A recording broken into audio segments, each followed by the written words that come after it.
You are listening to Chthonia, the podcast of the Dark Feminine. Chthonia's logo was designed by J.R. Malpair. Background music is Phantasm by Kevin MacLeod.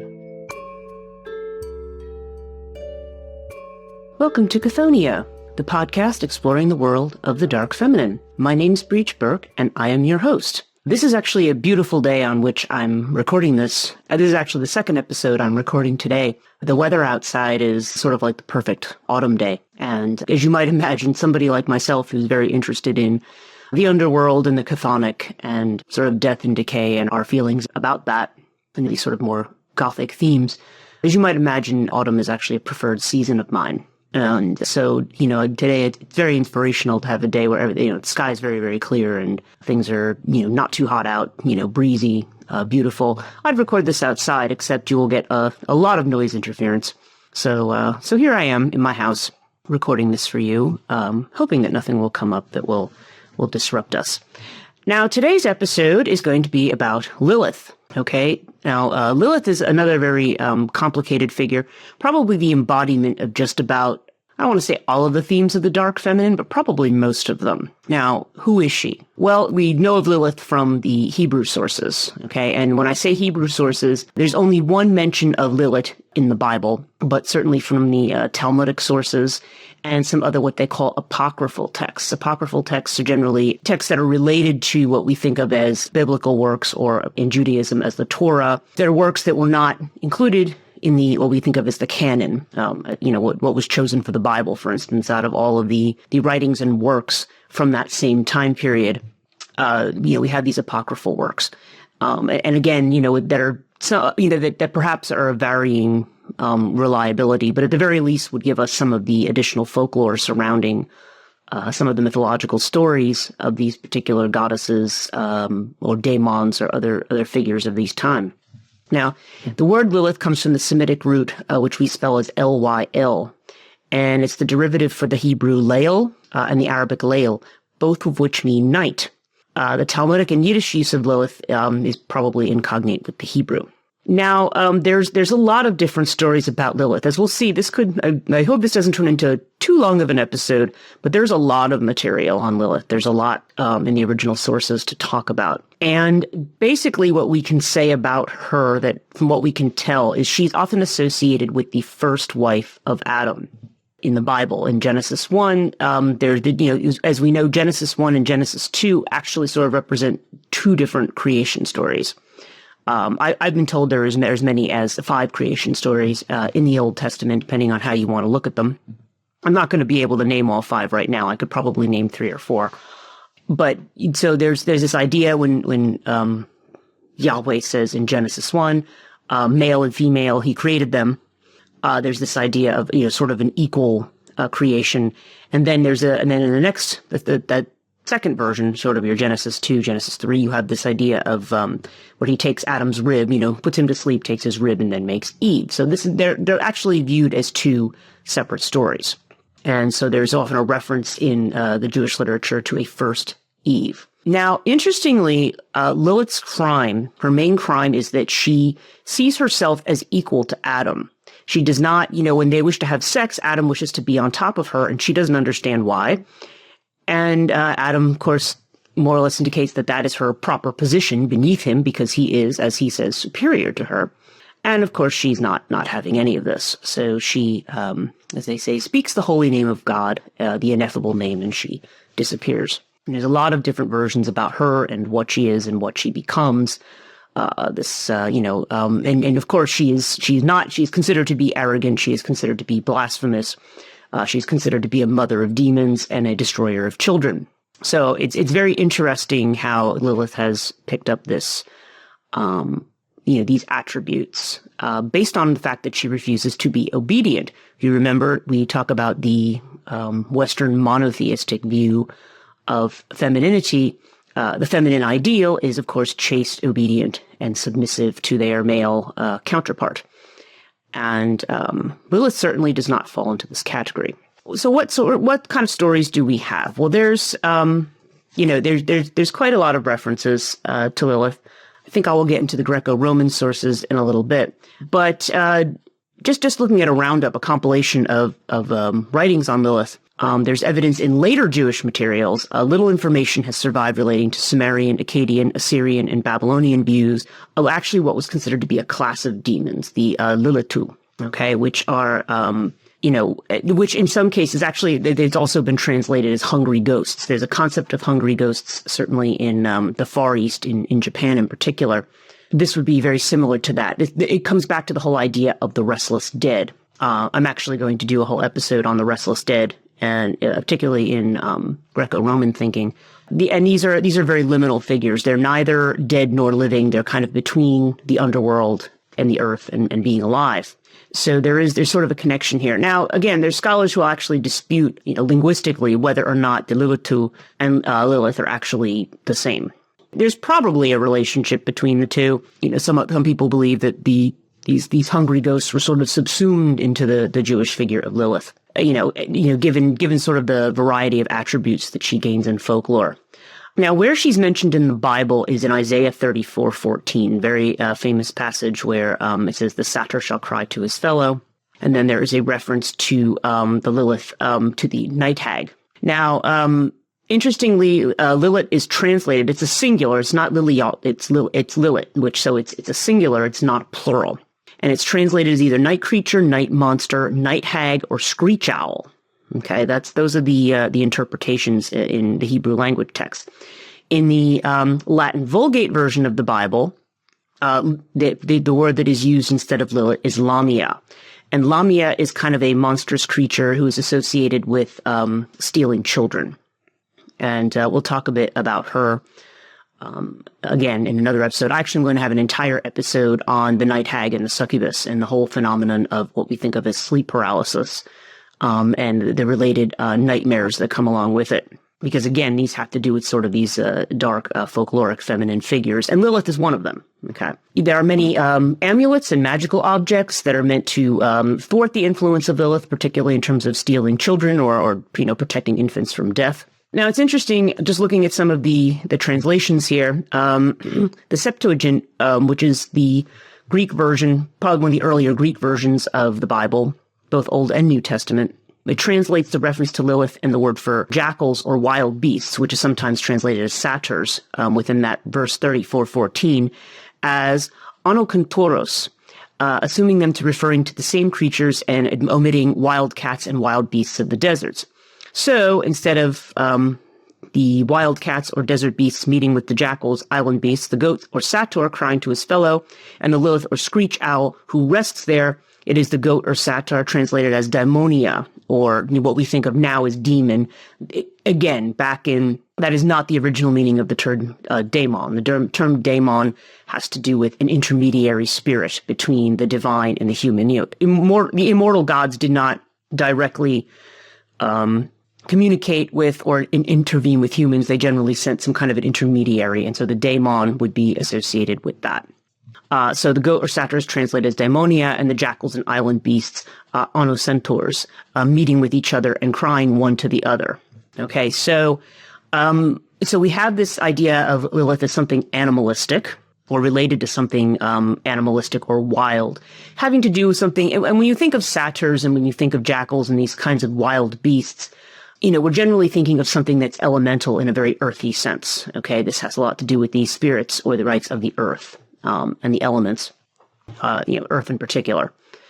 Now, with regard, looking at Lilith in particular, the major sources in Jewish tradition that regard her in chronological order, first we see the Dead Sea Scrolls. She's mentioned in Songs for a Sage, and that's from about the year 40 to 10 BCE. So we're really talking about end of the Roman Republic and the beginning of the Roman Empire. So that's actually quite late compared to other Jewish writings, and certainly compared to ancient Babylonian, Sumerian, and Akkadian writings.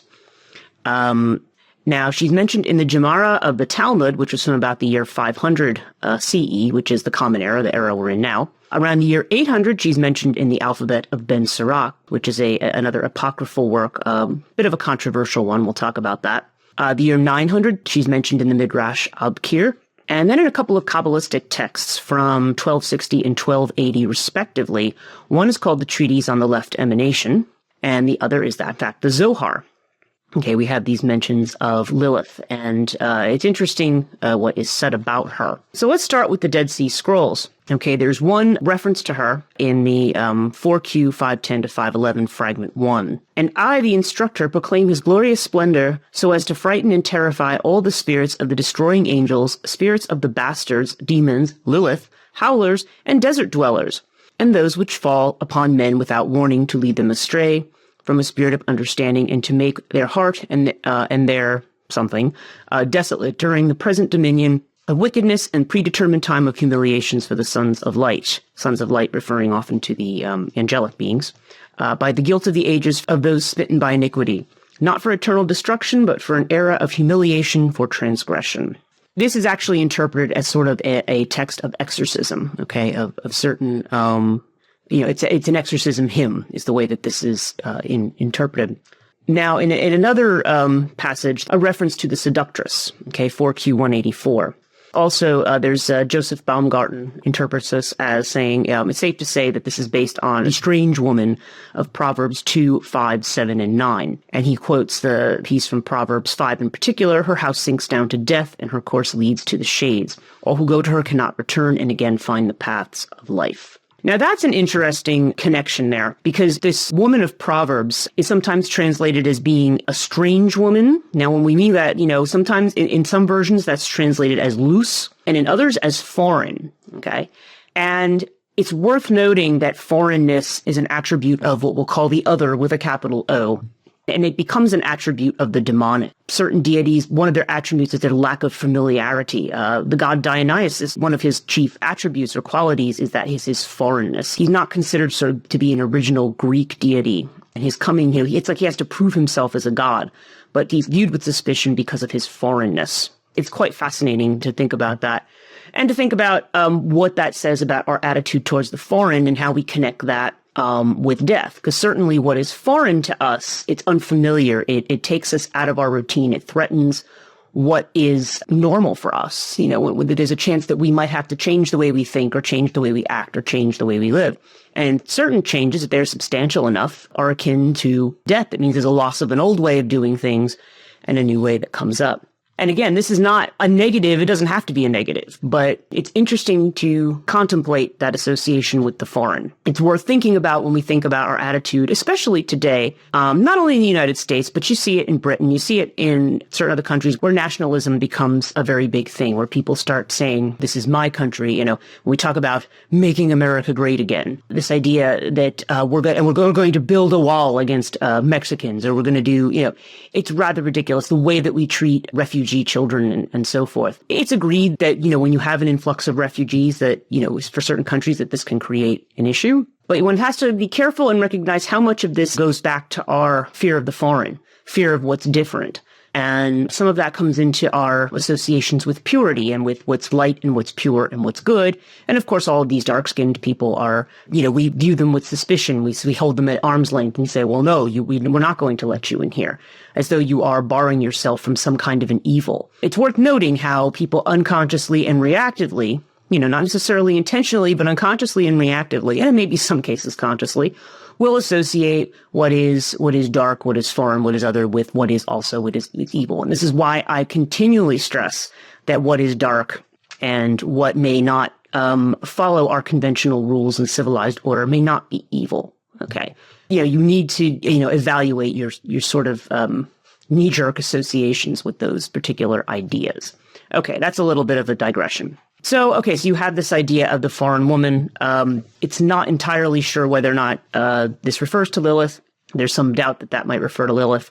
However, it's pretty clear, though, we'll see in other references that this idea of Lilith as the seductress who will lead someone astray is not out of the realm of what people think about her. Okay, so in the Talmud, in the Gemara, there's 3 separate tractates of the Mishnah. It's about 3 separate tractates of the Mishnah. Rabbi Judah, citing Samuel, ruled, if an abortion had the likeness of Lilith, the mother is unclean by reason of the birth, for it is a child, but it has wings. Now that's interesting. The idea, if you have an aborted child and it has wings, then obviously the mother was engaging in some kind of unclean activities, because now here we talk about this idea of Lilith as a deity with wings. She's also portrayed as having bird's feet, which, if we go back to the Burney relief that we talked about with Ereshkigal and Inanna Ishtar, that's one reason that that's sometimes seen as being a depiction of Lilith. But again, the bird's feet is another kind of underworld association. But Lilith is associated with that. You'll see in later demonology, too, that you have this idea of the beautiful woman who appears, but then if you actually look at her feet, she's got chicken's feet or crow's feet, or she's got something else. So this is a folkloric idea that kind of carries on, and may have, at least in this particular tradition, have started with Lilith. That was in the Babylonian Talmud on the tractate Niddah 24b. In the tractate Eruvin 100b, hopefully I'm saying that right, I'm not a Hebrew scholar, expounding upon the curses of womanhood, in a Bereta it was taught that she grows long hair like Lilith, sits when making water like a beast, and serves as a bolster for her husband. Okay, so again, there's this idea that women with very long hair are like Lilith in some fashion, which, again, there's kind of a negative implication there. Certainly Orthodox women are expected to cover their hair, perhaps because of its temptuous or seductive aspect, so that may be the connection there. For Jira, he should take an arrow of Lilith and place it point upwards and pour water on it and drink it. Alternatively, he can take water which a dog has drunk at night, but he must take care that it has not been exposed. And this is in the Babylonian Talmud tractate Gittin 69b. And the comment here is that the arrow of Lilith is probably a scrap of a meteorite. And so this is sort of the medicinal passage. And again, the association of Lilith with meteorite. Again, I'm thinking back to Kibali and her association with the Black Stone or the Kaaba. The association of certain goddesses or certain spiritual figures with an unhewn stone or a rock. This is also not uncommon, and it's very interesting because that kind of ties Lilith to the Earth Mothers, to these sort of goddesses of the earth who are both creators and devourers. Now, here's an interesting passage. This is from the Babylonian Talmud, tractate Bava Batra 73ab. The rabbi said, I saw how Hormon, the son of Lilith, was running on the parapet of the wall of Mahuzah, and a rider, galloping below on horseback, could not overtake him. Once they saddled for him 2 mules, which stood on 2 bridges of the Rognag. He jumped from one to the other, backward and forward, holding his hands, 2 cups of wine, pouring alternately from one to the other, and not a drop fell to the ground. And now the comment here is that Hormon is probably a mistranscription of Hormuz, which is referred to as Ormuzd, which is or Ahura Mazda, who is the good deity, the deity of light in Zoroastrianism.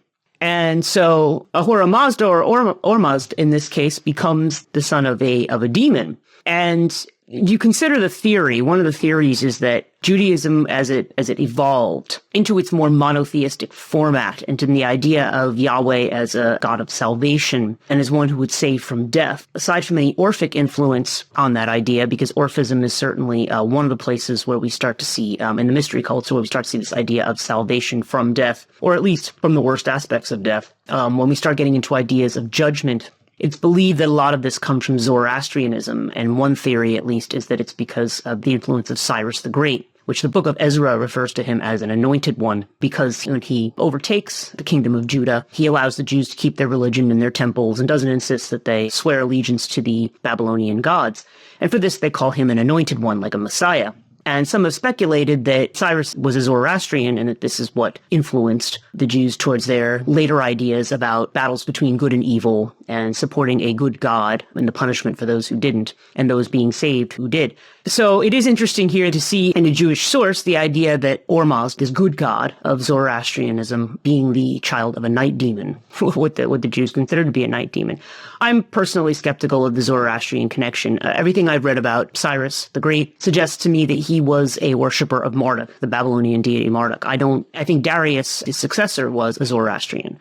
I don't see much evidence that he was. I mean, some things have been cited, but the evidence is more, well, some of the rulers before and after him were associated with Zoroastrianism. I don't see anything in literature that suggests that he was. Again, that's a digression. That's another discussion. But we have this Talmudic interpretation of Lilith as being the mother of Ormuzd or Ahura Mazda. So that's rather odd. Rabbi Hanina said, one may not sleep in a house alone, in a lonely house, and whoever sleeps in a house alone is seized by Lilith. And that's the tractate Sabbath 151b. Okay. Now, it's mentioned that this particular belief about, man sleeping alone in a house, having to worry about Lilith, There is a belief that a man who has nocturnal emissions, who, comes in his sleep, gives birth to demons because Lilith will, sort of mate with him at that time and take the sperm and use that to beget demons.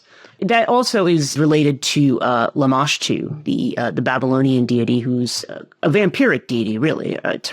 She's a full goddess whose intention is to eat human flesh and drink blood. And she's also considered to be a child stealer. Something else that we're going to see is associated with Lilith as well. And it was the same idea that a man who had nocturnal emissions this goddess would come and use that wasted sperm to bear demon children. So rather interesting there. So, there's in the tractate Eruvin 18b, there's this tradition of Adam who sees that he has, from his own nocturnal emissions, that he's created all of these demons and has brought death into the world. He said when he saw that through him death was ordained as a punishment, he spent 130 years in fasting, severed connection with his wife for 130 years, and wore clothes of a fig on his body for another 130 years. And again, here we have this view of death as being something unnatural and a punishment. And as I've said, one's view of death is, the view of death in a culture sort of dictates the way it almost deals with everything else. And I'm not the first person to say that for sure. If you view death as something that is not a natural part of life, you're going to tend to view it and everything associated with it as an evil.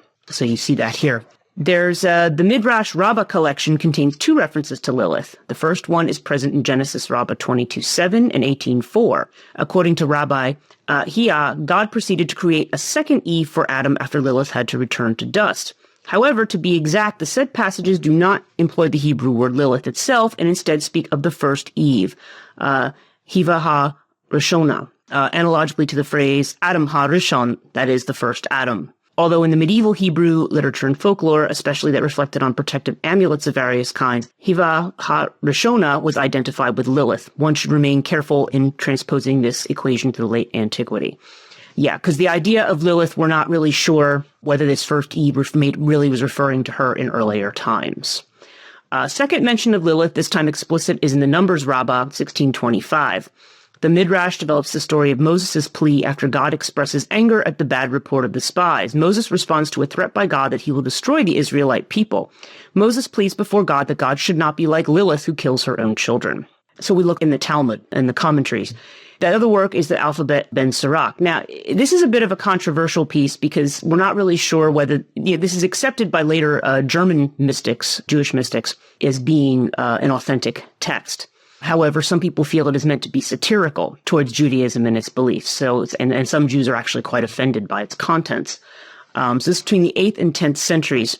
And the mention here, I'll read from this. In the text, an amulet is inscribed with the names of 3 angels, Sanoi, Sansanoi, and Samangaloth, and placed under the neck of newborn boys in order to protect them from the Lilin until their circumcision.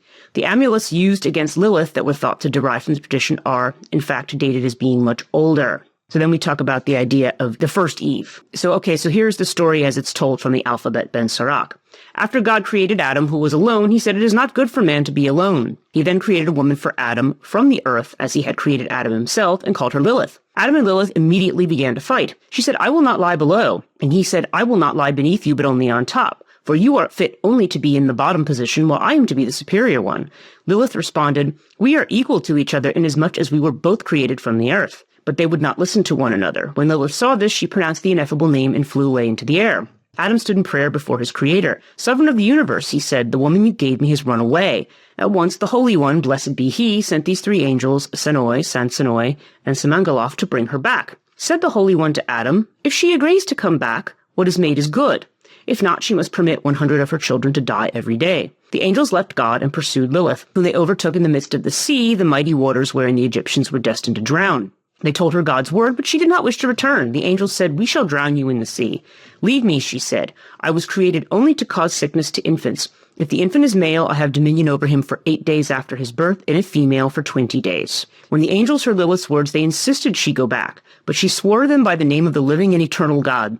"By the time, whenever I see you or your names or your forms in an amulet, I will have no power over that infant." She also agreed to have 100 of her children die every day. Accordingly, every day 100 demons perish, and for the same reason we write angels' names on the amulets of young children.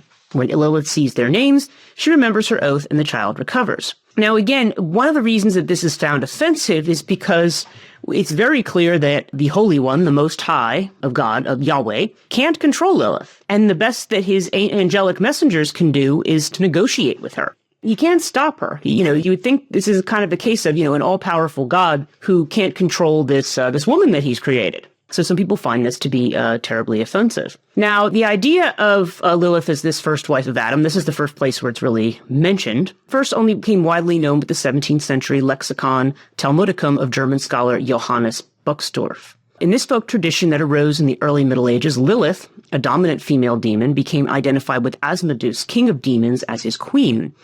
Asmodeus was already well known by this time because of the legends about him in the Talmud. Thus, the merging of Lilith and Asmodeus was inevitable. The second myth of Lilith grew to include legends about another world, and by some accounts this other world existed side by side with this one. Yenwelt is the Yiddish for this described other world. In this case, Asmodeus and Lilith were believed to procreate demonic offspring endlessly and spread chaos at every turn. Many disasters were blamed on both of them, causing wine to turn to vinegar, men to be impotent, women unable to give birth, and it was Lilith who was blamed for the loss of infant life. The presence of Lilith and her cohorts was considered very real at the time. And what's interesting here, and this is noted also by the author of this piece that I'm reading, this is sort of an encyclopedic compilation, Lilith is being seen as both an incarnation of lust, somebody who tempts men and leads them astray, and also as one who kills children. And also there's an association of her with witchcraft and with magic, which is where we sort of start to see these associations with women who are wise to the ways of the earth or nature or have too much knowledge as somehow being associated with a woman who is a temptress to evil ways or a woman who kills children. And again, these are interesting archetypes to consider, especially in terms of our knee-jerk actions and thoughts about things like abortion and birth control and so forth in this culture. Something certainly to consider. Now, moving on to Kabbalistic literature, the Book of the Left Emanation. In this particular 13th century work, she tends to be associated with, she's born out of the spirit realm. I'm just trying to find my note here. Mystical writings of two brothers, Jacob and Isaac Hakohen, which predate the Zohar by a few decades, states that Samael and Lilith, Samael's in another version of the story. Supposedly when Eve is created for Adam instead, and the two of them wander around the garden in innocence, it's Lilith and Samael who plot to undo their innocence. That Samael and Lilith are in the shape of an androgynous being, double-faced, born out of the emanation of the throne of glory, and corresponding in the spiritual realm to Adam and Eve, who are likewise born as hermaphrodite. The two twin androgynous couples resembled each other, and both were like the image of the above. That is, they reproduced in a visible form in an androgynous deity. So they are considered to be a higher emanation of Adam and Eve. And then there's another version of there in the Kabbalistic circles, establishes Lilith as the first of Samael's four wives, Lilith, Naamah, Isheth, and Agrat-bat Mala. Each of them are mothers of demons and have their own hosts and unclean spirits of no number. The marriage of Archangel Samael and Lilith was arranged by Blind Dragon, who is the counterpart of the dragon in the sea, that dragon that is in the sea. Blind Dragon acts as an intermediary between Lilith and Samael. Now that brings me back to another note that I have. This comes probably from another, related to the Talmudic passages. Lilith was fashioned of the same substance as Adam shortly before. A third alternative version states that God originally created Adam and Lilith in a manner that the female creature was contained in the male. Lilith's soul was lodged in the depths of the great abyss. In another version, it mentions her creation as being before Adam's on the fifth day because the living creatures whose swarms God filled the waters included none other than Lilith. Now, this connection to the abyss and to the waters is significant because the Hebrew word for abyss is tehom, and that is related to the Babylonian word Tiamat. Tiamat is the mother goddess, the serpent mother goddess of ancient Babylon. She's slain by the hero Marduk when she sends her army of terrors against the gods who have slain her lover. And she starts out as being very protective, but then when her lover is slain, then she goes and she turns on her children. So Marduk rises up to slay her and her army. And it's said that when Tiamat, who is a great serpent, is cut into pieces, that her body becomes the firmament of the earth. There are several mythologies in which the serpent plays a role in the creation of the earth. Now, in the biblical version, the serpent is also a creator of life in the sense that the serpent tells Adam and Eve, hey, you need to eat from the tree of the knowledge of good and evil in order to live. And the serpent is correct. The Garden of Eden is not a condition of life. It's a condition that predates life. It's kind of a unified condition. When one lives in the field of life, one lives in the field of time and space. And to do that, you must know difference. You must see things as different. And before that, Adam and Eve don't know that they're different. They don't know difference. They're not separated from the field of God. This is not a state of sin. This is just how life is. And when you treat it as a sin and nature is corrupt, that kind of tends to skew your idea of the whole world. It's not really surprising that we live in a culture that is very hard to convince that taking care of the earth is something important, because we tend to devalue nature, or we assume that some great progenitor out in the sky is going to take care of it. So Lilith, in this case, becomes identified with the serpent, and in fact, in a later Kabbalistic writing, she's referred to as the torturous serpent. And they refer to the based on the identification of the Leviathan, the slant serpent, and Leviathan, the torturous serpent. A reinterpretation of an old Talmudic myth where God castrated the male Leviathan and slew the female Leviathan in order to prevent them from mating and destroying the earth. Now, Leviathan, of course, is a great beast of the waters, where Behemoth was a great beast of the land. And you do see references to this in the book of Revelation as well, where the Messiah says they will feast on the bodies of Behemoth and Leviathan. And this is a particular version where Samael and Lilith are partners, and supposedly God castrates Samael so that he and Lilith cannot bear monsters that will bear children. And so therefore, when she could no longer mate with him, she went after to find men who had nocturnal emissions. So there you go, guys. If you're having lustful thoughts in your sleep, you're giving birth to demons. Nice job. Okay, so there's another Kabbalistic text that states that God has cooled the female Leviathan, meaning he's made Lilith infertile, and she is a mere fornication. So she is not about having children, which, the whole idea that sex is merely for procreating is ridiculous anyway. So we see this personified in Lilith to some degree. Now here we go, and this is, again, back to the treatise on the left emanation. There's a passage that charges Lilith as being the tempting serpent of Eve. Okay, so now we see her in a serpent role again. And the serpent, the woman of harlotry, incited and seduced Eve through the husks of light, which in itself is holiness. And the serpent seduced the holy Eve, and enough said for him who understands. And all this ruination came about because Adam, the first man, coupled with Eve while she was in her menstrual impurity. This is the filth and impure seed of the serpent who mounted Eve before Adam mounted her. So, yeah, there's another tradition that menstruation and the blood and all of that comes with it is associated with Lilith, and that this disgusted Adam. Okay, so there's so much that could be said about that. The whole concept of purity and sexuality is something, probably again, something I should work into another whole episode, because it's, it's fascinating here. So here he says, "Behold, it is here before you. Because of the sins of Adam, the first man, all things mentioned came into being. For evil Lilith, when she saw the greatness of his corruption, became strong in her husks and came to Adam against his will, and became hot from him and bore many demons and spirits and Lilin."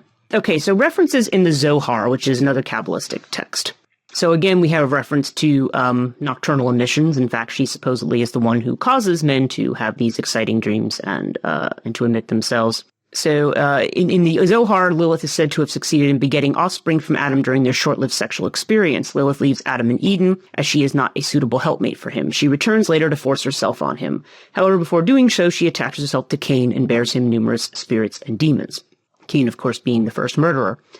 And according to Gershom Scholem, Rabbi Moses de Leon, who's supposed to be the author of the Zohar, was aware of the folk tradition of Lilith. He was aware of another story that may be conflicting. Two female spirits, Lilith and Nama, found Adam, desired his beauty, which was that of the sun disk, and lay with him. The issue of these unions were demons and spirits that caused the plagues of humankind. So here we see the woman as temptress, who is responsible for all of the ills of the world. Now, Lilith, in relationship to Kabbalah, in terms of the Tree of Life and its Sephirot, she's listed as one of the Klipot, okay, which is sort of one of the unbalanced, I don't know if you want to call them the reversals of the Sephirot, but there are the 10 Sephirot of the Tree of Life, and then there are sort of their shadowy versions, if you will. She corresponds to the Sephirot Malkut in the Tree of Life, which is the 10th Sephirot. The demon Lilith, the evil woman, is described as a beautiful woman who transforms into a blue butterfly-like demon and is associated with the power of seduction. Now, what's not mentioned here is that if Lilith is in fact associated with the Klipotic force attached to Malkut, then she's probably also considered to be sort of a shadow side of the Shekinah, which is the presence of God in the world. And of course, Shekinah is a feminine word. Now, again, rabbis and Jewish scholars will tell you that Shekinah is not a female deity. Nonetheless, the presence in the holy, the tabernacle and the holy of holies is considered to be has a feminine name. Okay, regardless of whether the Jews regarded that as a feminine deity or not. certainly has a feminine name, and it seems that Lilith is sort of the Qliphothic manifestation of that. And in speaking of Lilith as a shadow figure, she's also, in some senses, the shadow of Eve, if you want to look at herself and Eve as sort of being the first two people.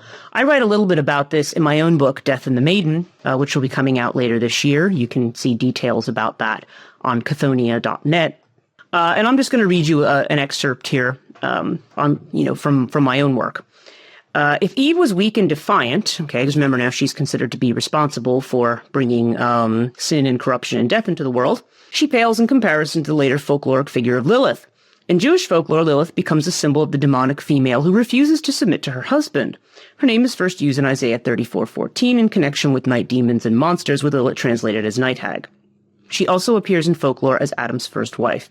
It is believed that Lilith was probably a carryover from Mesopotamian or Sumerian demonology, but we don't know anything about these original demonic figures or how they were viewed. As I have said later, is that they're probably these sort of class of hungry ghosts that later became consolidated in the figure of Lilith. She may well be a demonized goddess. A later story claims that Lilith left Adam, coupled with the archangel Samael, another name used for Satan.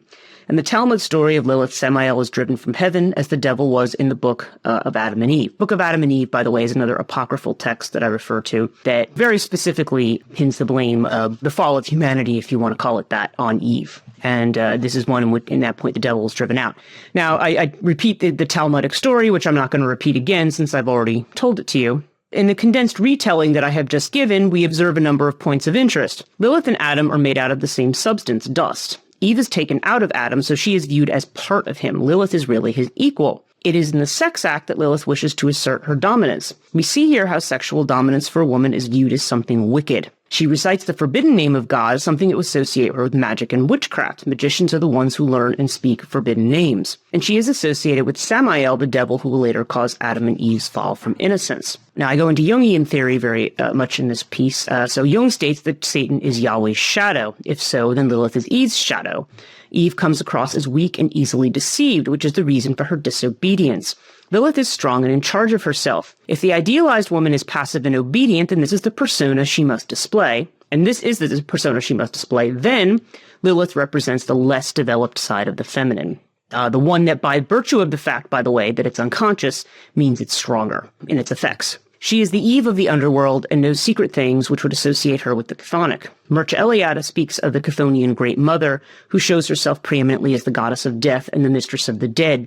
That is, she displays threatening and aggressive aspects. He also refers to the vagina dentata, which is the mouth of the Mother Earth. In initiatory myths and sagas, the hero's passage through a giantess's belly and his emergence through her mouth are equivalent to a new birth, but the passage is infinitely dangerous. Lilith's connection to the devil and the fall of humans, as well as her creation from dust, make her an Earth Mother. So in that sense, again, I might take that a little bit qualified here. If we think back to what we've said about Inanna and Ishtar and Ereshkigal, these are hardly mother figures. Nonetheless, there's an obvious connection to the earth, and there's become a devaluing of the earth. We think about Lilith as Eve as being drawn from the rib of Adam. That's the human creation, which is viewed as something superior. If she comes from the earth is something of lesser value. Okay, so, but nonetheless, it does make her his equal because he also is something that comes out of the earth. So, so you kind of have all these associations and these things that are sort of tied together here. So we have Lilith as the shadow of Eve. We have Lilith as the sort of the shadowy side, the Qliphothic side of the Shekinah in Malkuth. And then we also have, Dion Fortune, the 19th century occultist, or early 20th century, probably more 20th century, right? For some reason I'm confusing her with somebody else. Dion Fortune refers to Lilith as the shadow of the Virgin Mary. And this kind of makes sense if you think about kind of what we call the virgin whore dichotomy. Okay, the idea of the chaste, obedient woman versus the one who is sexually aggressive and perhaps sexually in charge of herself. And you have to realize that this sort of archetypal axis or image still dominates in our culture. It still dominates our thinking. We don't necessarily think about it consciously, but unconsciously, that is the script that we assume. We assume that if a woman is not one way, she must be the other way, and we associate one with what is good and one with what is evil. And I think this drives a lot of the sort of knee-jerk feeling about women and the fact that we need to make laws to make women submit because women can't be in charge of their own sexuality. I plan to do another episode on women in horror movies, particularly after the advent of birth control, because there's definitely a theme there of the idea of a woman in charge of her own sexuality will produce something demonic or will become something demonic herself. And again, there's no middle ground here. As we've pointed out, these ancient goddesses that are associated with sex and war, in particular, desire has a certain place. Desire does not have a place in a religion that demands celibacy and chastity and purity. There's an assumption that sex is only meant for procreation. Of course, men can get away with a little more in terms of the pleasure in this particular system, which is very patriarchal. But women, it's their job to submit. Okay, and this is you have to recognize the concept for what it is, and it's not. It's not, as far as I'm concerned, it's not anything ordained by anybody. It's a way in which we have taken an obsolete ancient worldview and continue to try to sort of plaster that onto a modern form. Okay, so I have just a few more notes here. So we can sort of summarize Lilith as being disobedient, as sexually aggressive, as having sort of a vampiric quality. In some versions, she's like Lamashtu. She's sort of like a blood drinker. Someone who's a child stealer. Child stealing is a very common attribute of the dark feminine, because just as, fertility in a marital situation is considered to be important, barrenness, well, especially if you think of Judaism, where it's so important to bear, particularly a male child, the barrenness of the woman is considered to be an evil. So she's associated with that, or with the sickness of children, that she delivers nightmares or night terrors. She's associated with unclean animals. Okay, her association with these wild beasts in Isaiah 34:14 and these sort of elemental things makes her impure and unclean. As the shadow figure of these certain other feminine archetypes, and also in the treatise on the left emanation, sort of her and Samael and Lilith is a higher version of Adam and Eve, which is a rather, which one of these is not like the others, but that's rather telling as well. In some Kabbalistic versions, Lilith is associated with Hesed, or the Sephirah of mercy. And again, if you're talking about the initial emanation from the throne, then you're talking about Bina and Chokhmah, which are the top two emanations, which might then associate her with Bina, the mother figure. Then there's a lot to be said about that. That, again, probably requires its own episode. But we see Lilith appear later on as a succubus figure, in these kind of nightmare things. And again, I'll do a sort of a separate episode talking about these women of the night, these night hags or these night terrors. She's generally considered to be a sinister or sexualized character. Sometimes she ends up standing for the equality of women or the powerful woman. Okay, obviously in the 90s we had the Lilith Fair. There was the idea of women who were sort of creative and standing in their own right, as opposed to being lesser than their male counterparts, or being a backup to a male counterpart, or so forth. I'm also going to take a mention of Black Moon Lilith, which is an astrological aspect, we'll call it. Black Moon Lilith was kind of an early 20th century idea. There was an idea postulated of a second moon that orbited the Earth, too dark to be seen. And this, of course, has been discredited. And modern astrology does use the name Lilith in astrological charts, given to a point on the horoscope that represents the direction of the moon's apogee. Okay, and it's not really related to this hypothetical second moon. When considered as a point, this Lilith is sometimes defined as the second focus of the ellipse described by the moon's orbit. The Earth is the first focus, and the apogee lies in the same directions. It takes 8 years and 10 months to complete its circuit around the zodiac. And I'll have an image of this for the YouTube version of this to see what that looks like. But Dark Moon Lilith is used by some astrologers in their work, and depending on where it falls, we see this kind of Lilith influence in the chart. And as you might imagine, it is connected to these ideas. It's connected to unconventional sexuality, and it is connected to a lot of the problems of women. One of the things that goes along with the dark feminine, in addition to have this idea of the barren woman, the temptress, the child stealer, you have the woman who feels that she has been rejected by society or rejected by social norms. Okay, and this, there's definitely an aspect of that. There's kind of a melancholy aspect to the dark feminine as well, that I find does get sort of associated with Lilith, at least astrologically. I mean, you wouldn't think of that with a strong woman. With a strong woman, you'd think they're like, I don't care. But there's certainly a rage or an anger at the rejection or at the inability to properly connect. Okay, and thus, destruction is wrought because there is no union and there's no creation. So all of these things are things to think about. As you can see, there's quite a bit on Lilith that we've discussed here. I mentioned her connection to the Lamia, which I will talk about when I talk about these kind of child-stealing folkloric figures. She's frequently referenced in literature, probably in video games, and, there are sort of more modern folkloric tales or fictional works that will make use of Lilith. And like a lot of feminine figures, I think we need to probably, more modern reinterpretations of Lilith put her in a different light. We need to get away from the idea that a lot of it just comes down from the fact that a woman in charge of her own sexuality is bad. And there's nothing bad about a woman in charge of her own sexuality. Let's get to why this is so fearsome. Why is it fearful? Why is this a threat to men? I always felt that a man who could be very comfortable, not only with himself as a man, but with these sort of aspects of femininity and with the feminine, and is sort of malleable in that way, is a man who is probably a greater man because he's not afraid of the feminine. People who, need to forcibly put down women or put them in their place are men who are, you don't do that unless you're afraid or unless you are somehow weak and disenfranchised. Lilith sort of represents that feminine force that makes men weak. And really what it comes down to is, it's like martial arts. You learn when to yield. This is not only you standing up and aggressively confronting another force or trying to be superior to it. Lilith is seen as arrogant, but I really feel like the arrogance a lot of times, that's not necessarily the source of the arrogance. That particular reaction is sort of is a defensive measure against, what one feels is an injustice.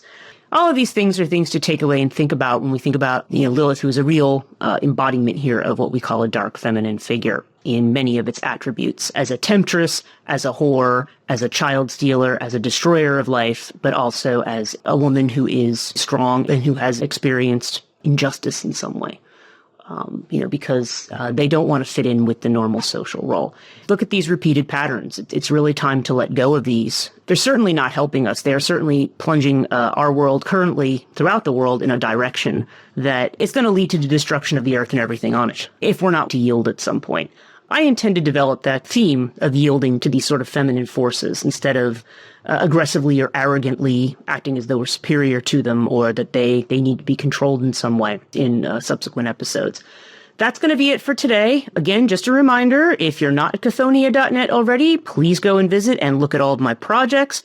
See what you think. I would like to get your feedback. I have a Facebook page. I have an Instagram page. Facebook and Instagram are under Chthonia Podcast. It's 2 words on Facebook, it's 1 word on Instagram, and 1 word on Twitter as well. Look for Chthonia Podcast.